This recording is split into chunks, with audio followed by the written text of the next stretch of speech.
সালাম আলাইকুম। ওয়ালাইকুম সালাম। বিয়া শাদী করছেন ভাই? জিও। আচ্ছা ঠিক আছে, আপনি কইতে গোসলের ফরজ কয়টা? গোসলের ফরজ জি আমি জানলাম না। ওজোর ফরজ কয়টা কইতে পারেন? জানলাম না আমি। জানতাম না। গোসলের ফরজ কয়টা? গোসলের ফরজ গোসলের ফরজ জানেন না? না, ওজোর ফরজ কয়টা বলতে পারবেন? এও জানি না। নামাজ পড়া হয় মাঝে মাঝে? মাঝে মধ্যে শুক্রবার জুমার নামাজ পড়ি। মাশাআল্লাহ মাশাআল্লাহ, ধন্যবাদ। বিয়া শাদী করছেন নি? বিয়া করছি। মাশাআল্লাহ। আর আপনি কইতে গোসলের ফরজ কয়টা? গোসলের ফরজ গোসলের ফরজ 3টি। মাশাআল্লাহ, কি কি কইতে পারবেন?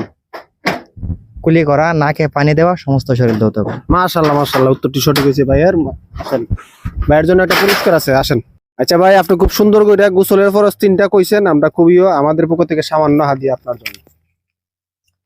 আশা করি এগুলা জানবেন। আর মুসলমান হিসেবে আমাদের গোসল কিন্তু জরুরি, খুব জরুরি। অনেক সময় গোসল ছাড়া কিন্তু পবিত্র হওয়া যায় না। ভালো থাকবেন, সুস্থ থাকবেন।